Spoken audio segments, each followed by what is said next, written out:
بسم اللہ الرحمن الرحیم۔ السلام علیکم محترم ناظرین، یہ واقعہ سن 8 ہجری کا ہے۔ یہ واقعہ عدل و انصاف کی ایک ایسی مثال ہے جس کو سن کر ہمارے دل و دماغ یہ ضرور سوچیں گے کہ آج ہم کہاں کھڑے ہیں۔ وہ نہایت ہی نیک، عادل اور رحم دل بادشاہ تھا۔ اس میں کمال کی خوبیاں تھیں۔ جب اسے تخت نشین ہوئے 8 سال ہوئے تو اتفاق سے ہجری سن 800 کا آغاز ہو چکا تھا۔ درباریوں نے بادشاہ سے عرض کیا، عالی جا، اس بار ایک زبردست سا جشن منانے کی اجازت دی جائے۔ جشن؟ وہ کس لیے؟ بادشاہ نے حیرت سے پوچھا۔ وہ اس لیے کہ اللہ تعالیٰ کے فضل و کرم سے اسلامی ہجری تاریخ کا 800واں سال شروع ہوا ہے اور آپ کی سلطنت شروع ہوئے 8 سال ہو گئے ہیں۔ تو پھر یہ ایک اچھا شگون ہے۔ اچھا شگون کس طرح ہے؟ ہمیں امید ہے انشاءاللہ تعالیٰ حضور کے خاندان میں سلطنت بھی 800 سال تک قائم و دائم رہے گی۔ بادشاہ اس طرح کے فضول کاموں سے دور رہتا تھا، لیکن درباریوں کی مخلصانہ درخواست پر دلوں کو قریب کرنے کے لیے ایک خاص حد تک جشن منانے کی اجازت دے دی گئی۔ ٹھیک ہے، لیکن پوری کوشش کی جائے کہ یہ رسم غیر شرعی نہ ہوں، بادشاہ سلامت نے کہا۔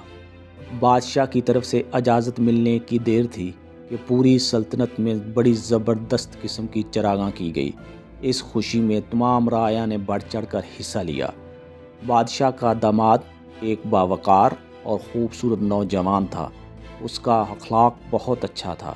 اس جشن کے دوران میں ایک غریب مزدور اس کے ہاتھ سے مر گیا۔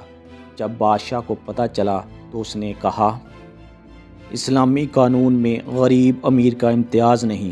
ہمارا داماد ہونے کی وجہ سے وہ عدالت کی سزا سے نہیں بچ سکتا۔ اسے پکڑ کر باقاعدہ عدالت کے حوالے کر دو۔ بادشاہ کا حکم تھا، کس کی مجال تھی کہ وہ نہ مانتا۔ اسے گرفتار کر کے عدالت کے حوالے کر دیا گیا۔ باقاعدہ مقدمہ شروع ہوا تو جلد ہی گواہوں کے ذریعے ثابت ہو گیا کہ واقعی یہ قاتل ہے۔ قاضی نے مقتول کے وارثوں کو اس بات پر راضی کر لیا کہ وہ خون بہا لے لیں۔ یوں 22 اشرفیاں خون بہا کی رقم طے ہوئی۔ وارثوں نے صلح نامے پر دستخط کر دیے۔ جب معاہدہ مکمل ہوا تو آخری فیصلے کے لیے بادشاہ کے سامنے پیش کیا گیا۔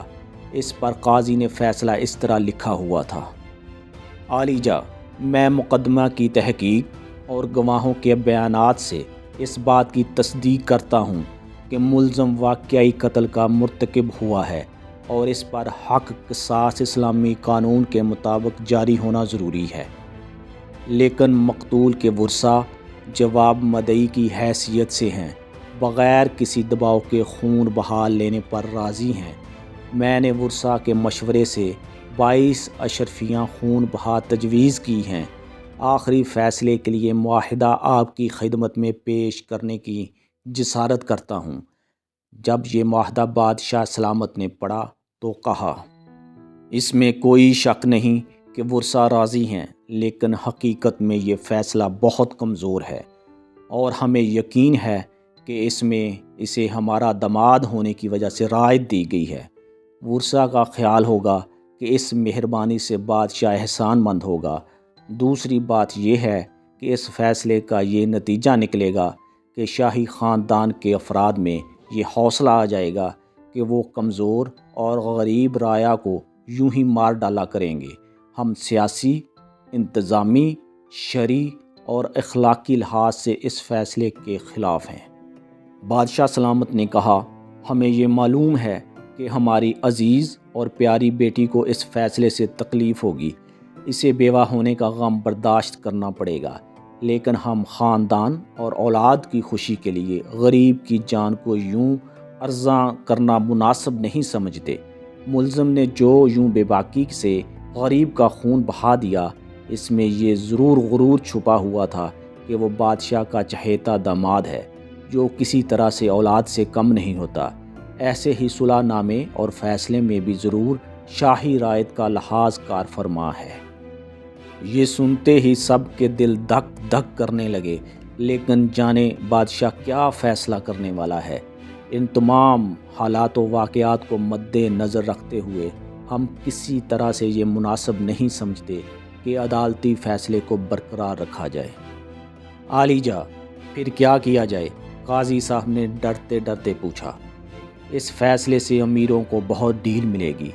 ایک شاہی خاندان کے فرد کے لیے 22 اشرفیاں کوئی اہمیت نہیں رکھتی، لیکن ایک جان بہت قیمتی ہے، خواہ وہ غریب ہی کی کیوں نہ ہو۔ اس لیے ہم عدالت کے اس فیصلے کو رد کرتے ہیں اور حکم دیتے ہیں کہ قاتل سے قصاص لیتے ہوئے پھانسی دی جائے۔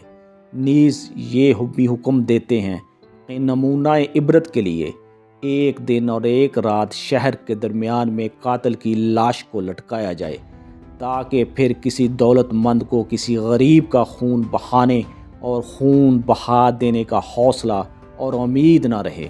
یہ سن کر پوری قوم ہکی بکی رہ گئی۔ وہ حیران تھے کہ اتنا سخت فیصلہ بادشاہ نے کیسے کر لیا، حالانکہ قاتل تو ان کا چہیتا داماد تھا۔ یہ فیصلہ کر کے بادشاہ مطمئن تھا۔ شاہی خاندان اور وزیروں مشیروں کی طرف سے بادشاہ سے بہت سفارش کی گئی، لیکن بادشاہ نے اپنا آخری فیصلہ واپس نہ لیا اور یوں آخر کار قاتل کو پھانسی پر لٹکا دیا گیا۔